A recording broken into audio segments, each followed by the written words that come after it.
할렐루야. 주님을 찬양하고 또 오늘 주일 예배에 올라오신 9월 첫째 주일이죠, 맞죠? 이렇게 예배 가운데 올라오신 여러분을 진심으로 환영하고 또 축복합니다. 우리 옆에 있는 계신 분들, 좌우에 계신 분들 바라보시면서 활짝 웃으시면서 한번 인사 한번 하겠습니다. 잘 오셨습니다. 말씀의 은혜 받으십시오. 여러분, 우리에게는 소원이 있습니다. 여러분에게도 소원이 있으시죠? 어떤 소원을 가지고 있습니까? 소원은 바라는 것이죠, 맞죠? 사람들 모두에게 바라는 것이 있습니다. 왜 우리는 희망하고 또 바라고 원할까요? 막상 살아보니까 필요한 것이 있는 거예요. 결핍이 있습니다.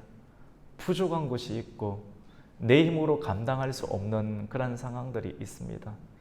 지혜도 필요하고 용기도 필요하고 믿음도 필요하고 때로는 물질도 필요하고 남이 가지지 않은 것 그것도 필요한 것 같고 눈에 보이는 것 또 눈에 보이지 않은 다양한 모든 것들이 우리에게는 참 필요합니다. 또 갈급함을 느끼기도 합니다. 우리가 정말로 이렇게 바라는 것이 있으면 간절히 바라고 원하고 또 원하고 바라면 그 원하는 것을 얻을 수가 있을까요? 그것에 대한 중요한 그 길들과 해답을 오늘 성경 말씀, 특별히 히브리서 11장 말씀은 우리에게 제시해 주고 있습니다. 그것은 믿음인데요. 히브리서 11장은 믿음장으로 유명합니다. 고린도전서 13장이 사랑장으로 유명한 것처럼 또 고린도전서 15장이 부활장으로 유명한 것처럼 오늘 히브리서 11장은 정말로 우리 한 사람 한 사람 모두에게 그 어떤 것들보다도 정말 필요한 이 믿음, 오늘날 정말 믿음 없이는 살아갈 수가 없을 터인데 이 믿음이 어떤 것인지를 다시 한 번 더 점검하고 또 새로운 각도와 하나님의 본질적인 의미로 우리에게 옷을 피워주시는 그런 소중한 시간이 이 시간이 되게 될 거예요. 여러분, 사람은 믿음을 가져야 합니다. 여러분, 믿음이 무엇입니까? 오늘 성경 가운데 보면 믿음은 바라는 것들의 실상이라고 합니다. 바라는 것 한 개가 아니에요, 여러분. 지금 여러분에게 필요한 것 누군가가 하나님이 여러분에게 채워줘야 될 것, 하나님만이 여러분이 채워줘야 될 것이 우리에게는 부족함, 또 우리에게는 갈급함, 우리에게는 결핍, 건강의 결핍, 물질의 결핍, 남이 가졌는데 내가 갖지 않아서 그것으로 인해서 고통받는 다양한 상황들, 이 결핍이지 않습니까?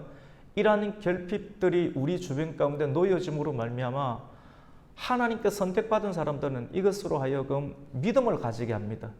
누구에 대해서요? 하나님에 대해서. 그래서 오늘 믿음은 바라는 것들, 우리가 원하고 바라는 것이 굉장히 많이 있는데 이것을 채워줄 수 있는 분이 하나님이신데 믿음은 바라는 것들의 실상이다라고 말을 합니다. 바라는 것, 관념이 아니에요. 신앙생활하는 것, 내가 교회 가니까 마음이 좀 편해지더라.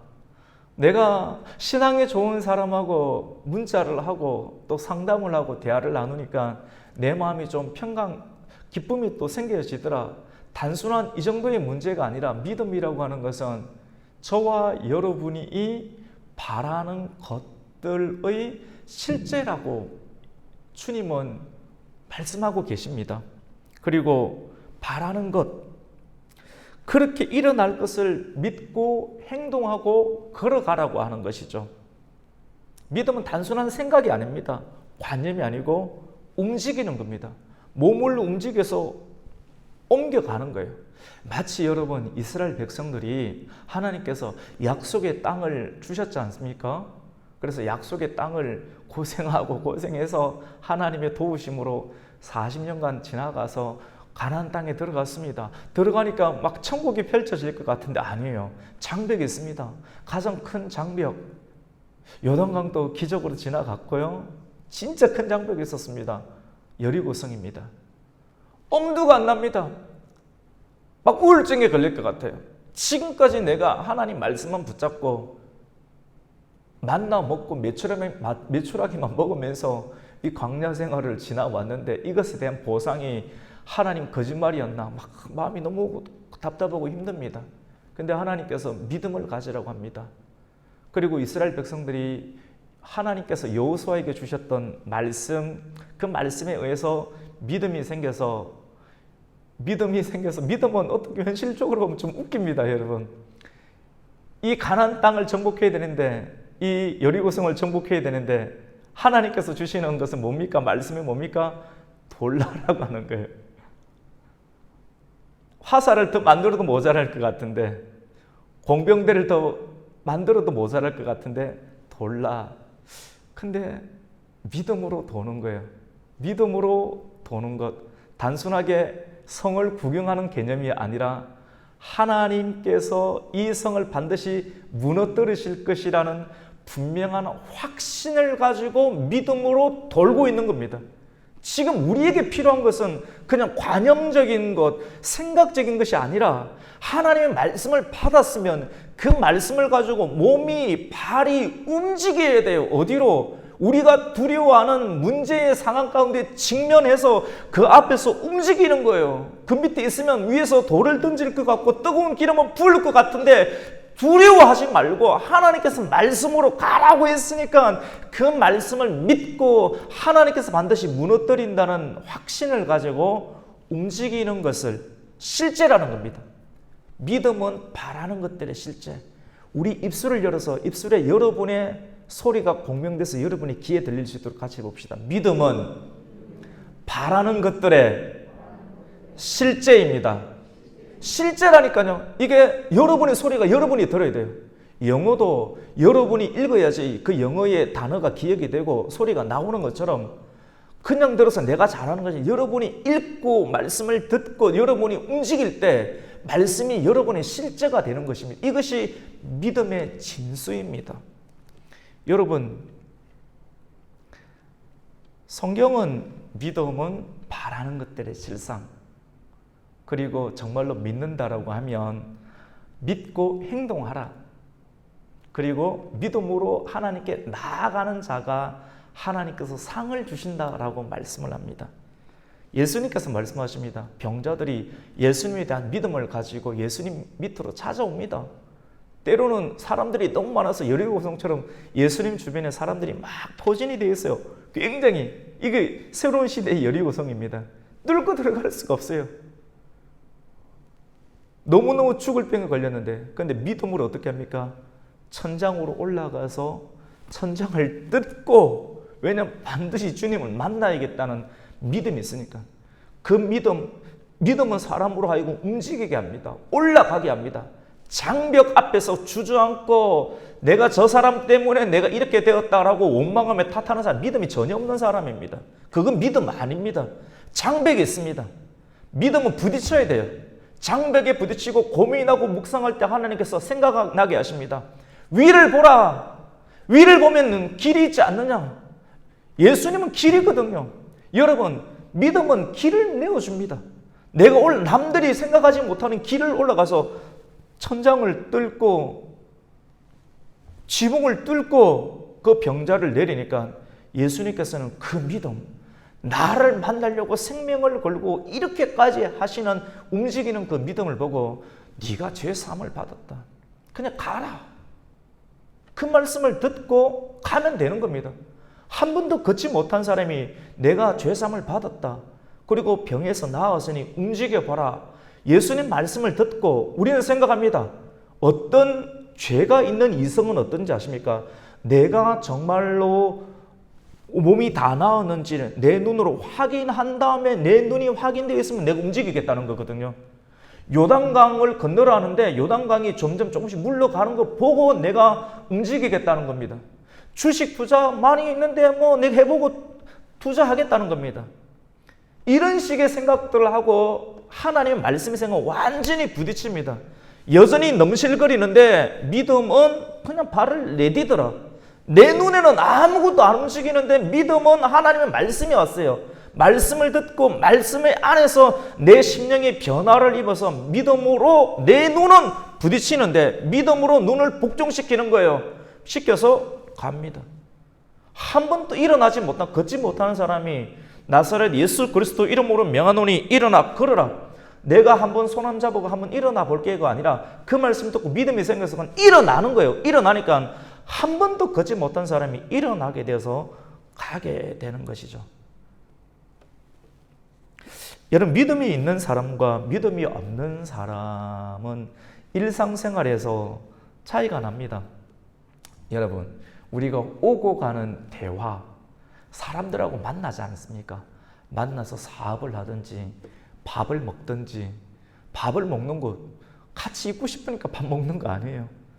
그 사람이 위로가 되니까, 위로가 되고 좋으니까 밥 먹고 조금 더 있고 싶고 대화 나누고 싶고 뭐 조금 더 발전해서 같이 사업도 하고 싶고, 또 결혼 안 한 사람들은 그렇게 평생을 언약 관계를 맺고 결혼을 하고 싶은 그런 다양한 만남이 있지 않습니까? 그런데 여러분, 오고 가는 대화와 만남 가운데 우리가 말을 하는데 100번을 저희의 입에서 100번의 말이 나아가고 여러분의 입에서 100번의 말이 나아가는데, 이 말이 다 다른 사람을 기쁘게 할 수 있습니까? 안 되죠, 맞죠? 100번 중에 아무리 저도 애를 쓰더라도 100번 중에 99번은 성공하는데 한 사람은 그 말이 시험 받는 경우가 있어요. 한 사람은 시험을 받는다니까요.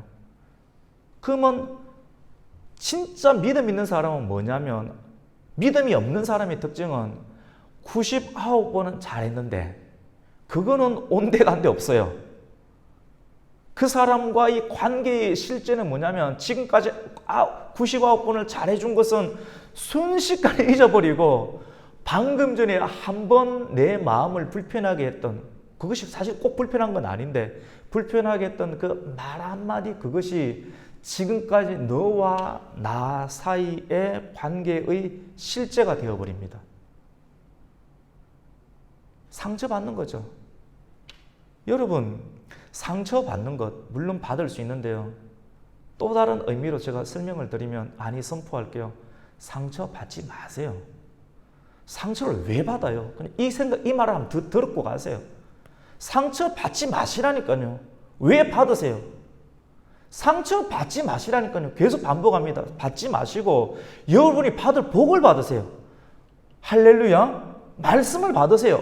말씀 받고 사람들은 여러분 마귀가, 아니면 악한 사람들이, 잘못된 사람들이 여러분을 무너뜨리려고 하는 시험, 상처를 받지 말라니까요.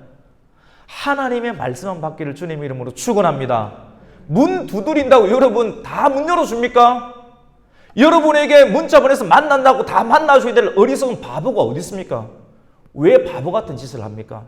상처 받지 마시라니까요. 안 받아도 된다니까요. 왜 받아서 지지리 궁상 아파하고 힘들어합니까? 믿음 있는 인생은 100번 중에서 99번에 하나님께서 섭리하시고 잘해주시는 그것을 붙잡고, 그것이 실제예요. 나머지 한번 우리를 더 일깨워주기 위해서 하나님께서 주시는 것이든 아니면 사단을 통해 나오는 것, 그것도 신경 쓰지 마시고 지금까지 하나님과의 나의 언약과 관계를 가지고 믿음으로 버텨내고, 믿음으로 그 사람을 바라보고, 믿음으로 하나님께서 주신 사명을 감당하고, 믿음으로 웃고, 믿음으로 찬송하고. 우리 찬송을 할 때도 나의 갈 길 다가도 이렇게 하는 것보다 그래도 나의 갈 길 다가도 이렇게 하는 게 좀 낫지 않습니까? 내 영도 일어나고 다른 사람도 살리게 되는 것이 있지 않습니까? 학교 가서도, 직장 생활에서도 상처 주는 사람 엄청 많습니다. 상처를 줘서 상처가 들어가는 것을 보면 사람들은, 세상은 재미있어 해가지고 여러분 더 괴롭혀요. 그래서 티내지 마세요. 아픈 것도 티내지 말고, 티내지 마세요. 티를 안 내면 나중에 터져버려요. 어디서 티내는지 아십니까? 주님 앞에 오시라니까요. 주님 앞에 안 오니까 바깥에서 티내고 돌아다니는 거 아닙니까, 여러분? 주님 앞에 와서 주님 앞에서 울고 주님 앞에서 웃으세요. 그게 하나님을 경외하는 겁니다. 세상한테 두려움을 주지 말고 다윗처럼 요셉처럼 하나님 앞에서 경외하면 세상에 감당할 수 없는 그런 믿음의 사람이 될 수가 있는 거예요. 믿음이 있는 사람, 믿음이 있는 사람의 대화, 그리고 상처를 만들지 않는 방법은 지금까지 좋았던 99가지 그것이 너와 나의 관계가 되고 그것에 대한 믿음으로 한 가지 지금 나에게 상처가 되는 상황을 이겨내는 것이 믿음입니다. 이게 종교적인 신념뿐만 아니라 일상까지 이겨야 된다니까요. 주일날만 예배 잘 드리면 찬송하면 뭐합니까? 일주일 자체가 고달프다면 그것이 신앙생활 아니죠, 여러분. 신앙생활은 일주일, 주일 말씀을 통해서 나머지 일주일 왜 새벽 예배가 있는지 아십니까? 왜 수요 예배가 있는지 아십니까? 왜 금요 예배 있는지 아십니까? 왜 굳이 유튜브를 개척교회에서 혼자서 그렇게 다 보내는지 아십니까? 그거 쉽지 않습니다. 아주 고달픕니다, 사실은. 근데 그것이 분명한 이유가 있습니다. 믿어주는 겁니다, 여러분. 우리는 믿음이 한순간에 우리의 믿음, 우리 하나님을 믿지 않습니까? 하나님에 대한 믿음이 무너지지 않으면 절대로 일상에서 무너지지 않습니다. 하나님에 대한 믿음이 있으면 하나님께서 이해가 있으셔서 나를 거기에 보내셨구나. 하나님에 대한 믿음이 있으면 우리는 일상이 안 무너진다니까요. 우리가 중요한 것은 믿음을 견고하게 해야 되는데요. 이 믿음을 견고하기 위해서는 믿음이 잘하는 일에 집중해야 됩니다. 여러분 주변에 사실 눈에 드러나는 것에 많이 집중하지 않습니까? 남자들 같은 경우는 식스팩 아십니까, 여러분? 권사님 알아요, 식스팩? 참치캔처럼 보이십니까, 그게? 식스팩. 근데 남자들 그 운동하면 배에 왕자 새겨지는 거, 저 그거 다 해봤습니다. 중학교 때 제가 운동 많이 해봤거든요.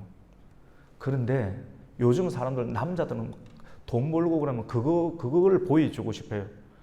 여성들은 막 다이어트 해가지고 그 빼서 뭐 하려고 하는지 잘 모르겠습니다. 너무 살도 빼지 마시고 왕자 그 만들어가 다 왕을 굳이 여름에 이거를 드러내는 것이 내 인생의 그냥 목표라고 생각해서 막 일하시는데, 이거 하려고 하면 운동 얼마나 해야 되는지 아십니까, 여러분? 진짜 생명 걸고 운동해야 돼요. 하루에 몇 시간씩을 해야 됩니다, 여러분. 근데 적절하게 하시고 있지 않습니까? 건강을 유지하는 정도만 이렇게 하시고, 진짜 우리가 집중해야 될 것은 믿음이 견고하게 하는데 집중을 해야 돼요. 믿음을 잘하게 해야 됩니다. 믿음은 로마서 말씀 가운데 믿음은 들음으로 말미암는데 하나님의 말씀을 들으면서 만들어지기 때문에, 그러니까 우리가 믿음을 견고하기 위해서는 좀 더 말씀을 듣는 일에 시간을 들이는 거예요. 그러니까 새벽 기도도 있고 주일 예배도 있고 굳이 저녁 예배까지 있어요, 여러분. 굳이 답답하게 고달프게 저 교회는 왜 저렇게 하는가? 좀 적절하게 하지. 여러분, 그것이 주님 따라가는 겁니다. 그리고 그 서비스를 제공해 드리는 겁니다. 그 한 사람을 위해서 수백 명은 안 오지만도 그 시간에 한 사람이 필요하다고 그 서비스 예배를 제공해 드려서 그 아픈 마음을 달래주고 위로해주고 하나님에 대한 믿음을 가지게 해서 세상을 살아갈 수 있는 힘을 얻게 하려고. 그것이 교회 아닙니까, 여러분? 여러분, 믿음이 견고한 사람은 그냥 관념적으로 생각하는 게 아니라 뭐 해결의 변정법 뭐 이런 것만 철학적으로만 논의하는 개념이 아니라 현실화시킵니다. 현실화. 그래서 하나님께서는 믿음이 있으면 순종한다 그러죠. 그리고 진짜 하나님을 믿고 한번 뱅글뱅글 돌아보면 뱅글뱅글 돌다 보면 하나님께서도 어떻게 하십니까? 여리고성을 무너뜨려 주시는 그런 결과가 있지 않습니까? 믿음은 관념이 아니라, 같이 봅시다. 믿음은 관념이 아니라 실제입니다. 여러분이 바라는 것이 있다면 움직이시라니까요. 가만히 있지 말고. 오죽 답답하면 리더십에서도 그냥 바라는 것이 있으면 해봐라 막 이렇게 리더십책이 많이 나오겠습니까? 움직여 보라는 겁니다. 가만히 있으면 옵니까? 절대 안 옵니다. 움직여야 돼요. 일해야 돼요. 생각해야 돼요. 그걸 두고 성경 묵상이라고 하지 않습니까? 예수를 깊이 생각하라고 하지 않습니까? 단순한 종교 생활이 아닙니다. 매우 실제적인 일이라고 하는 것이죠. 그러면 믿음은 무엇인가? 그리고 무엇을 믿는가? 그리고 믿는다면 우리는 어떻게 행동하는가를 말씀을 통해서 우리가, 여러분 신앙은 제가 계속 말씀 강조드리지만 정상적인 겁니다. 극단적인 거 아닙니다. 아프가니스탄 탈레반이 점령했는데 그거 왜 일어납니까? 극단주의자들, 극단은 왜 일어난지 아십니까? 전체를 보지 못하고 어중간하게 태권도가 한 5단 이 정도 되면 점잖하게 탁탁탁 하는데, 어중간하게 파란 띠들이 뭔가를 실세를 잡아 움직이면 극단화됩니다. 파란 띠. 조금 알아서 크게 설치게 되면 극단주의자가 되는 거거든요. 탈레반도 이슬람엔 경제를 연구하는 건 학생 정도의 수준에서 만들어진 사람, 그것이 전부라고 생각하고 전체를 보지 못하고 한 부분을 보고 비판하고 이러다 보면 나라가 끝난다. 극단은 무조건 좋은 거 아닙니다, 여러분. 극단, 성경은 그걸 두고 교만이라고. 사람이 극단하면 조금 없으면 완전 처져서 우울해지고요. 조금 있으면 다른 사람 짓밟으려고 월등해집니다. 열등감, 우월감도 좋은 건 아닌 것 같아요. 그 성경은 그걸 교만이라고 해요. 겸손은 늘 유지합니다. 전체를 보면서 보편적인 것처럼 보이지만 그 안에 꽉 차 있어요. 사람이 그 상태가 중요해요. 설교도 마찬가지고요. 우리의 말도 마찬가지입니다. 그래서 너무 어려워도 어렵지 않아야 돼요. 너무 좋아도 도망 다녀야 돼요. 적절하고 품격과 품위와 질서를 유지하는 것이 하나님에 대한 믿음이 있는 사람들의 실제적인 삶이고 언어 생활이고 또 행동이라고 볼 수가 있는데요. 우리는 누구를 믿습니까? 우리는 하나님을 믿는 줄로 믿습니다. 그러니까 하나님께 예배를 드리는 거예요. 이 말은 굉장히 중요한 말인데요. 하나님께 예배를 드리고 또 그러니까 우리의 예배를 받으시는 분이 하나님이시고, 그러니까 하나님을 기쁘게 하는 것이 목적이라는 겁니다. 믿음은 우리가 바라는 것처럼 보이는 그런 단계들이지만 궁극적으로 믿음의 완성은 사랑인데, 이런 말 잘 몰라요. 사람들 막 외치지만. 그런데 계속 고민해야 돼요. 고민하고 묵상하고 또 찾고 실패하고 또 찾으면서 말이 만들어지는 것 아니에요. 믿음은 하나님을 기쁘게 하는 겁니다. 지금까지는 우리가 나를 만족하기 위해서, 내가 이해되기 위해서 나를 좀 납득시켜 봐달라. 목사님 설교 좀 잘해서 나를 좀 납득시켜 봐달라. 오늘은 은혜 받았네. 내일 또 한번 볼까? 아니에요, 여러분. 예배는, 믿음은 하나님을 기쁘게 하는 겁니다. 그래서 어느 정도 성령에 의해서 우리가 성숙하게 되면, 하나님을 우리가 깊이 알게 되는 단계가 되면 나의 감정이 때로는 슬프고 때로는 우울할 수 있어요. 예수 믿는 사람들에게 우울증이 들어올 수 있습니다. 그것도 정상이라고 봐야 돼요. 그런데 그 우울적 상황 가운데에서도 하나님의 기쁘심을 위해서 우리의 믿음을 사용할 수가 있어야 돼요. 그것이 굉장히 중요합니다. 여러분, 지금 코로나로 인해서 전 세계가 이렇게 창조 이래 이렇게 전 세계가 다 아파했던 적은 거의 없어요, 여러분. 이게 일반적인 일이 아니고 너무너무 엄청난 일이라고 하는 거예요. 우리 일상 가운데 침투해 있지만도 창조 이래 이런 일이 없고 굉장히 밀도 있게 한번 생각해 봐야 될 문제라고 하는 겁니다. 우리가 하나님을 믿는 사람은 복이 있는데요. 시편 1편 말씀 건데, 복 있는 사람은 악인의 길에 서지 아니하고 또 여호와의 말씀을 즐거워하고 주야로 그 말씀을 묵상한다고 했는데, 그러면서 시편 1편 3편 말씀 가운데 그는 시냇가에 심은 나무가 철을 따라 잎사귀에 뭐를 맺습니까? 열매를 맺는. 여러분, 철을 따라, 복이 있으면 철을 따라 봄에도 여름에도, 우리의 눈에는 가을이 한 번 열매를 맺는데, 여러분 우리가 살아가는 이 세계는 실제가 아니에요, 여러분. 그걸 아셔야 돼요. 여기서 승부를 걸려고 하시면 안 됩니다. 실제는 어디 있습니까? 실제는 우리의 본향인 하나님 나라인 줄 믿습니다. 저기가 실제예요. 성경은 그 실제를 우리에게 말씀해 주고 있습니다. 여기가 실제가 아니라 여기는 그림자 같은 곳이에요. 우리 눈에 보이는 거는 가을이 열매를 맺어요. 근데 우리는 가을이 열매 맺을 때는 좋아하고 나머지 봄에는 실패했다고 생각하고 겨울은 완전히 인생 끝이라 막장이라고 생각을 합니다. 내 눈에 열매가 안 보이면 내 눈에 열매가 안 보이고 내 눈에 어려움은 이거 복이 없는 인생이라고 생각합니다. 그거 아니지 않습니까? 진짜 복이 있는 요한계시록에 가보면 시절을 쫓아서 열매를 맺지 않습니까? 단순한 그 사과를 따먹기 하는 것이 아니라 지금 믿음이라고 하는 것은 지금 인생의 겨울과 같은 우리의 상황, 좀 답답하기도 하고 또 서글프기도 하는 그런 상황이 사실은 많이 연출될 수 있는 구조인데, 이러한 구조 속에서도 믿음을 가지는데, 그 믿음이라고 하는 것은 내 눈에는 지금 어렵고 힘든데 내 눈에는 안 보이지만 하나님은 일하십니다. 할렐루야. 하나님은 지금 또 나를 통해서 일하시는데 믿음으로 그것을 인정해라는 겁니다. 그런데 이 믿음을 가지기 위해서 우리는 와 있는 거예요. 예배에. 그리고 예배 속에서 믿음을 또 밝힙니다. 등불을 밝히면서 여기서 얻게 되는 이 힘으로 캄캄한 칠흑 같은 일주일의 삶 또 살아내는 겁니다.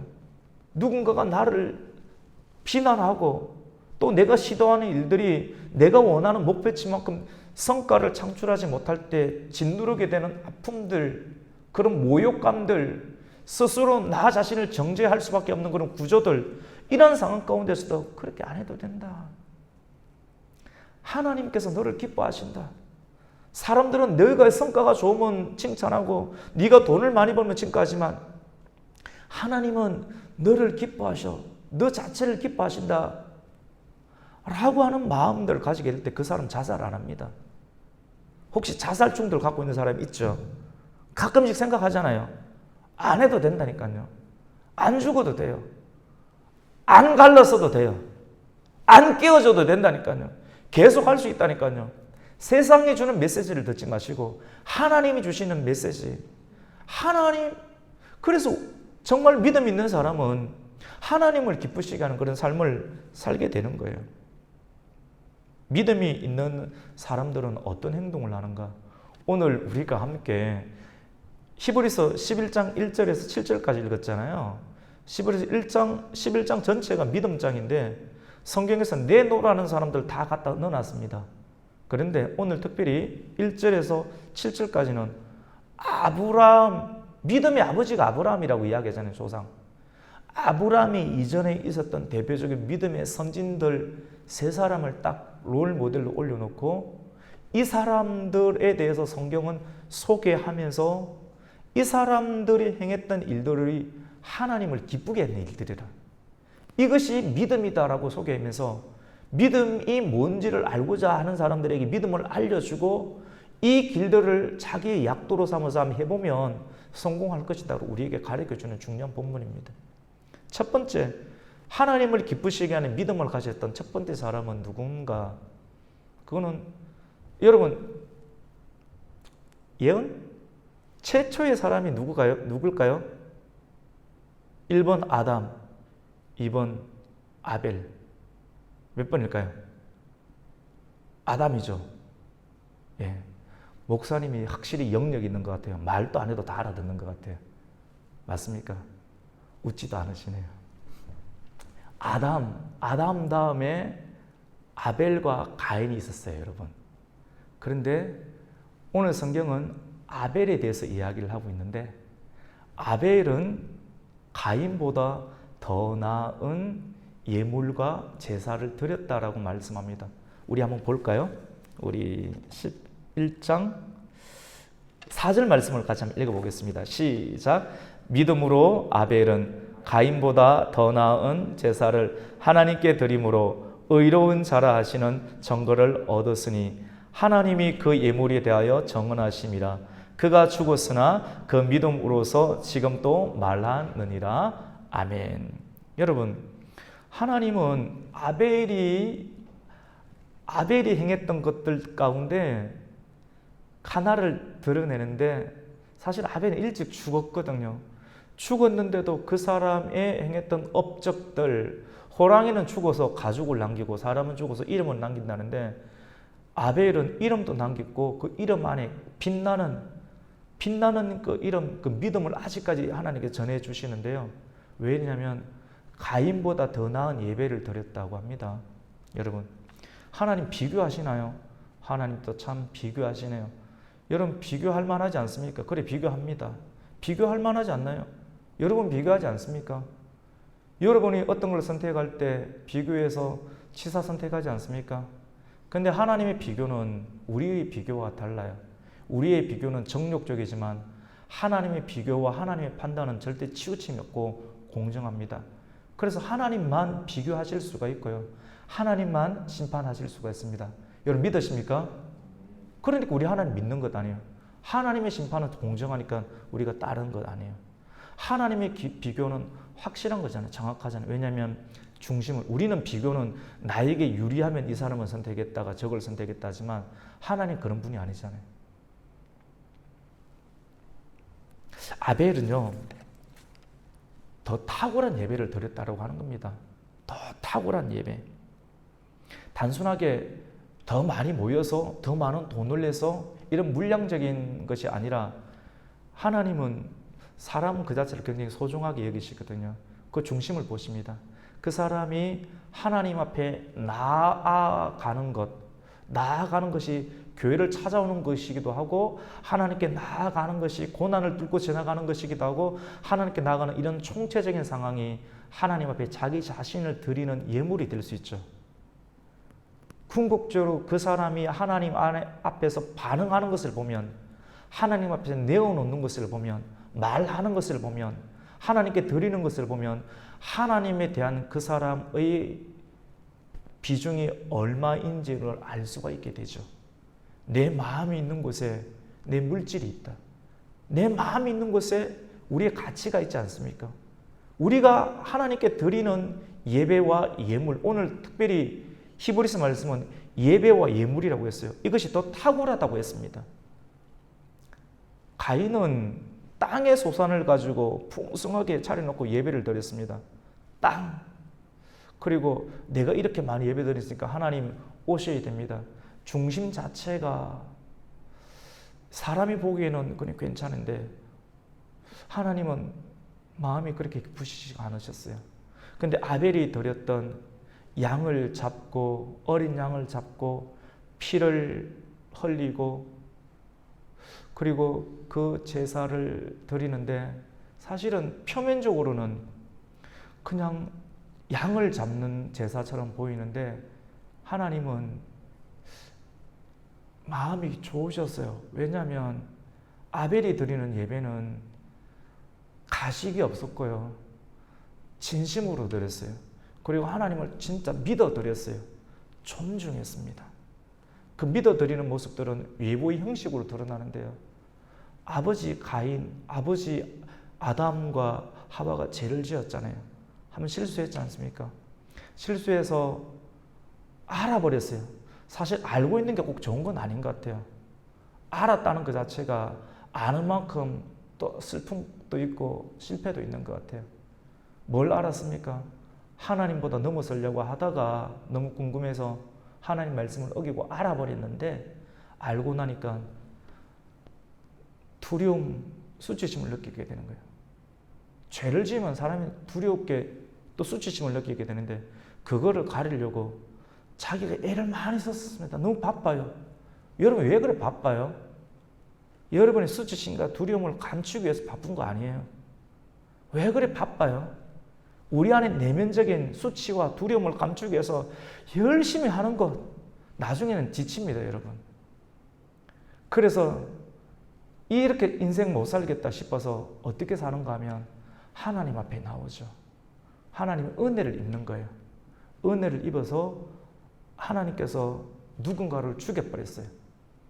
죽이고 피가 났어요.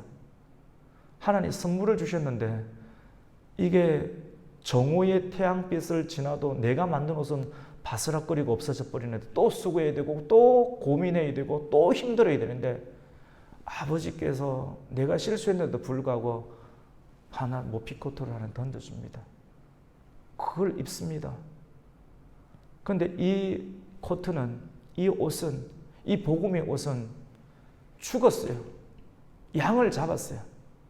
양을 잡아서 옷을 입었기 때문에 내가 수고하지 않아도 내일 견딜 수도 있고 내일 모레도 견딜 수 있는 옷이 되었습니다. 아담과 하와는 분명하게 이 옷에 대해서 자녀들에게 이야기했습니다. 이 옷을 주신 하나님을 믿어라. 부모가 가르쳐 주신 그 믿음을 그대로 아벨은 받았고 하나님을 예배했습니다. 하나님을 믿었습니다. 그래서 부모가 가르쳐 주신 그 믿음대로 양을 잡고, 단순하게 직업을 평론하는 개념이 아닙니다. 양을 잡고 또 피를 흘려서, 궁극적으로 이것이 예수님을 상징하잖아요.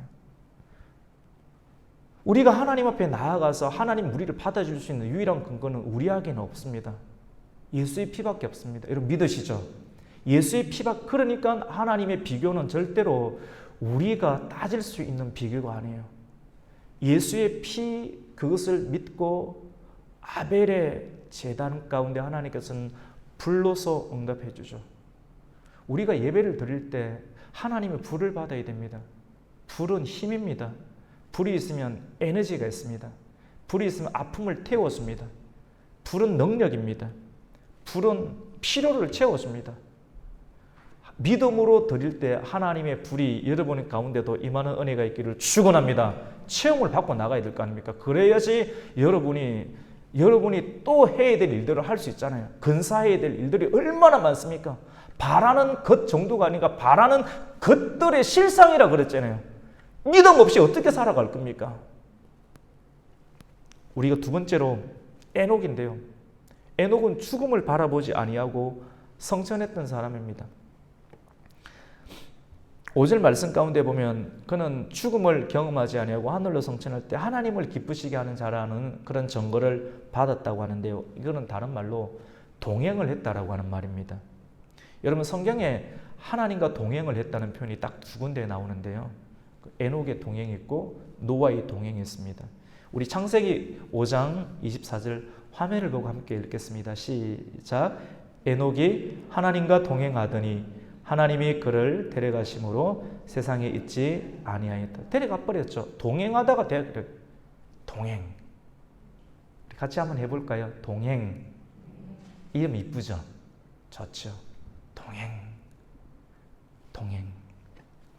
에녹이 300년 동안 동행했대요. 여러분, 우리 교회 지금 6월 20일부터 예배를 드리고 있는데 그때부터 오셔서 지금까지 한 석 달 가까이 되는데 동행할 만 하십니까? 혹시 지칩니까? 혹시 다른 데 또 갈 생각이 있습니까? 다른 데 가도 마찬가지입니다. 동행하다 보면 흠도 보이고 아픔도 보이고 우리 안에 연약감도 다 드러내고, 근데 계속 가야 돼요. 성경이 우리에게 말하는 것, 300년 동안 믿음은 동행하는 거예요. 아픔도 슬픔도 어려움도 두려움도 직면해서 동행하는 겁니다. 에녹이 300년 동안 동행했어요. 여러분, 동행한다는 것은 뜻이 같아야지 동행할 수 있습니다. 뜻이 같아야 돼요. 아모스 3장 3절 말씀 우리가 같이 한번 읽어볼까요? 같이 읽습니다. 시작. 두 사람이 뜻이 같지 않은데 어찌 동행하겠으며. 뜻이 안 맞는데 어떻게 갈 수 있어요? 뜻은 같잖아요. 하나님을 예배하는 것, 하나님을 기쁘시게 하는 것, 그것만 족한 것 아니에요. 나머지 사사로운 감정들은 다 가지치기 해야 되죠. 하나님을 기쁘시게 하는 일은 무조건 가는 거예요. 맞춰야 되는 거예요. 맞춰야 돼요. 동행을 해야 돼요. 성경에서 동행의 예가 있는데요. 두 가지 중요한 두 갈림길의 동행에 있는데 우리 잠언 22장 24절입니다. 같이 한번 읽습니다. 시작. 성급한 사람과 사귀지 말고 성을 잘 내는 사람과 함께 다니지 말라. 여러분, 성급한 사람과 사귀지 마세요. 여러분이 성급해져서 일을 거르치게 됩니다. 그리고 성 내는 사람, 분 잘 내는 사람 같이 다니지 마세요. 분은 그대로 옮습니다. 여러분, 분 잘 내면 일 못합니다. 여러분, 분 거쳐야 돼요. 열은 받고 분은 있는데 하루 넘기면 안 됩니다. 병 들어오면 병 들어와요. 병이 우울증 들어온다니까요. 그거 거쳐야 돼요. 안 되면 약을 먹어서라도 도움을 받아야 돼요. 기도해서 안 되면 약을 먹어서 도움을 받아서 병을 고쳐야 돼요. 안 그러면 큰일이 일어납니다. 우리 잠언 13장 20절 말씀 같이 한번 읽습니다. 시작. 지혜로운 자와 동행하면 지혜를 얻고 미련한 자와 사귀면 해를 받느니라. 여러분, 지혜로운 사람하고 동행해야 돼요. 미련한 사람하고 사귀지 않습니까? 그 미련이 여러분의 심령과 여러분의 가정을 엄습하게 됩니다. 성경에는 복이 되는 동행이 있고, 그리고 복이 되지 못하는 동행이 있습니다. 복이 되는 동행을 하시기를 주님의 은혜로 축복합니다. 복이 되는 길을 가셔야 되는 거죠. 여러분 한번 생각해 보세요. 300년 동안 에녹이 어떻게 동행했을까? 단순한 동안가? 동안 아닙니다, 여러분. 추적해 봐야 돼요. 추적한 만큼 알아내서 그것이 내 것으로 실제로 만들어야지 내가 살아갈 수 있어요, 이 세계를. 그것은 말씀에서 추적해서 지식적으로도 알고 몸으로도 집어넣어서 내 몸에 실제가 되도록 믿음의 흔적을 해야지 천국까지도 갈 수 있고, 이 세상 가운데도 마귀의 유혹과 여러분을 정복하고 싶은 그런 실패의 상황 가운데 이겨낼 수가 있습니다. 여러분, 부부가 사랑해서 뜻을 같이하여 50년 살아가는 것도 부단한 노력 없이는 절대 안 됩니다. 생명 걸고 인내하고 사랑하고 믿어줘야지만이 근간이 견딜 수 있지 쉽지가 않습니다. 그런데 50년인 500년은 아니지 300년. 에녹이 300년은 에녹이 하나님께서 행하시는 것이 항상 좋았겠습니까? 죄 많은 우리 인생 가운데 하나님께서 아무리 선이라고 이야기하지만 우리한테 불편한 것이 얼마나 많습니까? 하나님 분명히 선한 걸 주시는데 우리한테 안 선하다니까요. 되게 고통스럽고 힘들고 뭐 좋은 말로 너희를 연마한다, 너희를 다듬는다, 연단한다 하지만 때로는 짜증날 때도 있지 않습니까? 너무너무 힘들잖아요. 우리는 고통처럼 느껴지고. 근데 300년을 에녹이 동행했는데 믿음이 있었기 때문에, 하나님을 믿어줬기 때문에 그 고난을 다 이겨낸 것 아닙니까? 우리 창세기 5장 21절에서 23절 말씀, 우리 창세기 5장 21절에서 23절의 말씀을 같이 한번 읽습니다. 시작. 에녹은 65세에 무두셀라를 낳았고 무두셀라를 낳은 후에 300년을 하나님과 동행했으며 자녀들을 낳았으며 그는 365세를 살았더라. 그 365세를 살았는데요. 근데 300년을 동행했잖아요. 근데 무두셀라를 65세 때 낳았다고 그랬어요. 이 말은 뭐냐면 그 전까지는 우리와 별반 다를 바가 없는 일반 사람이었는데 하나님께서 그에게 은혜를 주었어요. 노아에게도 은혜를 주었던 것처럼 이 에녹에게도 은혜를 줬는데 무두셀라를 놓을 시점이 65세인데 무두셀라를 놓을 때 하나님의 영이 임했어요. 하나님 말씀이 임했어요. 임해서 그때부터 충격을 받고 인생 이렇게 살아서는 안 되겠다라는 충격이, 여러분의 충격이 오니까 신앙생활을 하는 거 아닙니까? 충격이 왔어요. 그 충격이 와서 그때부터 동행하는 생활, 죄와 동고동락하지 아니하고 끊을 거는 끊고 하나님께 집중하는 인생을 몇 년 동안 했다고요? 중단하지 않고, 참 제가 좋아하는 말이 있습니다. 포기하지 않고 중단하지 않고 지속적으로 점진적으로 죽을 때까지 점진적으로 성장하는, 여러분 이거 거룩한 세뇌시켜야 됩니다. 중단하지 않고 계속 했다라고 하는 거예요. 어떻게 일들이 있었을까? 그냥 은혜도 파고 헤쳐야 돼요. 그 단서는 성경에는 안 나와요. 근데 유일하게 딱 어떻게 이런 충격을 받고 300년을 동행할 수 있는 시발점이 되었는가를 창세기는 안 나오는데 하나님께서 유다를 통해서 밝혀주셨어요. 성령의 일루미네이션 밝혀주시니까 이 에녹에 대한 하나님의 마음을 주셔서 성경 가운데 기록해 두신 구절이 있습니다. 유다서 1장 14절 말씀 같이 한번 읽습니다. 시작. 아담의 7대 손 에녹이 이 사람들에 대하여도 예언하여 이르되 보라 주께서 그 수만의 거룩한 자와 함께 임하셨나니. 여러분 아담의 7대 손 에녹, 이 사람들에 대해 예언을 했는데요. 보라 주께서, 쉽게 말해서 그 시대 가운데 예언했다는 것은 복음을 전파했다는 겁니다. 말씀을 전파했다는 겁니다. 그 말씀이 왔으니까 그 말씀을 전파한 거 아닙니까? 믿음으로. 뭐라고 했냐면 보라 주께서 그 수만의 거룩한 자와 함께 임하셨다. 무슨 말인지 아십니까? 오늘날 너무너무 악하고 음란한 시대 아닙니까? 나라가 동성애 하자고 난리고 유럽은 다 넘어가 버렸고 너무너무 뭐 정당은 정당의 이익을 가지고 쫓아서 사람들이 그 이야기를 듣다면 도대체 어디가 구분되는지 모릅니다. 어떻게 합니까? 그걸 갖다가. 너무너무 어지럽고 복잡한 시대가 오늘 아닙니까? 극단적이고 초현실적이고 또 너무 현실적이고 도대체 어느 기준을 잡아야 될지 알 수 없는 시대. 근데 에녹이 살았던 당시도 지금보다 별반 다를 바 없는 어쩌면 더 음란하고 더 악한 시대. 그래서 하나님께서 와서 심판을 하지 않을 수 없는 그런 시대가 에녹이 살던 시대였습니다. 그런데 에녹에게 하나님께서 말씀을 주셨어요. 좀 신비적으로 이야기할까요? 영적인 눈을 열어주셨어요. 이 신비적이지도 않죠, 사실은 이런 말은. 영적인 눈을 열어주셔서 그 말씀이 그에게 임했는데 그 말씀이 뭡니까? 주께서 수많은 거룩한 자와 함께 임하셨나니라. 사실 이 말씀은 성경을 좀 아는 사람들은 마지막 날에 예수님께서 오실 그 상황들에 대한 부분들이거든요. 먼 미래를 보게 하셨어요. 그리고 먼 미래는 그 실제적인 상황 가운데 여러분 무드셀라를 놓았는데요.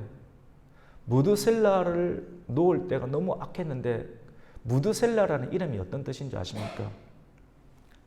그가 죽으면 심판이 온다. 이름 안에 미래가 예언이 되어 있습니다. 그래서 이름을 짓는 것, 하나님께서 아담에게 이름을 짓는 고난, 이건 아무나 주는 것 아니에요. 그런데 마귀가 들어온 이후로부터 이름을 짓는 것을 어디서 짓고 있습니까? 부모들이 신앙생활을 하면서 하나님을 받아야 되는데 부모가 그 고난을 다 이양해 버립니다. 어디로? 철학관으로, 무당에게, 또 절에 가서 짓고. 왜 그렇게 합니까? 하나님의 주도권을 왜 넘겨줍니까? 이름 안에 뭐가 있어요? 저 이름이 이충만이지 않습니까? 아버님께서 기도하면서 지으셨거든요. 충만이라는 이름을 들을 때마다 정신이 번쩍번쩍 드는 거 아니겠어요? 혹시 공허한 일을 하고 있다고 생각해 보세요. 부족한 일을 하고 있으면 충만이라는 이름을 들을 때마다 뻥뻥 울리는 것 아니겠어요? 이름은 예언적입니다. 하나님의 말씀이 있는 겁니다. 원래 그렇게 하나님께서 지어주신 겁니다. 그렇게 하나님이 위임을 하셨어요. 누구에게? 부모에게. 기도하면서 그 이름을 지으라고. 에녹에게 하나님께서 무드셀라 이름 줄 때 그가 무드셀라가 죽게 될 때 심판이 온다라고 말합니다. 여러분 세 번째 내용은 노아인데요. 가만히 보시면 에녹이 있습니다. 여러분 에녹이 누구를 놓았습니까? 여러분 에녹은 무드셀라를 놓았는데요. 무드셀라를 놓고 또 무드셀라는 누구를 놓았느냐면 라멕을 놓았습니다. 또 라멕은 노아를 놓았죠. 하나님이 긴 시간을 주는데 그때 무드셀라가 죽을 때 무드셀라는 969세를 죽었거든요. 동화가 아닙니다. 지금은 우리는 한 120세까지 이렇게 많이 살면서 사는데 옛날 고대 시대에는 하늘에 물청이 있었어요. 노아의 홍수가 있기 전에는 하늘에 물청이 있어가지고 하늘에서 오는 여러 가지 감마선, 알파선, 적외선, 자외선 이런 상황들을 다 걸러줬기 때문에 충분히 오래 살 수 있는 환경이 유지가 되었습니다. 그때는. 그래서 나무도 아름드리 나무, 노아의 방주를 크게 지을 만한 이런 어마어마한 나무들이 그때는 굉장히 많았습니다. 근데 하늘의 물청이 깨어지고 난 다음에 심판이 있고 난 다음에 사람들의 연수가 엄청나게 줄어들게 되었는데 그때는 그전에는 보통 600살, 700살 가장 성경에서 오래 산 사람을 노아의 할아버지인 무드셀라인데 무드셀라를 에녹이 놓았다니까요. 에녹과 무드셀라가 노아까지 이어지게 되는데 성경 가운데 보면 나이가 나오는데요. 여러분 나이. 우리 창세기 25장 말씀 가운데 보면 우리 같이 한번 읽어보겠습니다. 시작. 무드셀라는 187세에 라멕을 낳았고 그 다음 창세기 5장 29절입니다. 라멕입니다. 시작. 라멕은 182세에 아들을 낳았고. 그럼 187하고 182를 더하면 얼마입니까? 여러분 369죠. 그 다음에 홍수가 일어나거든요. 홍수가 있을 때 노아의 나이가 몇인지 아십니까? 같이 읽어봅니다. 시작. 홍수가 땅에 있을 때 노아가 600세라.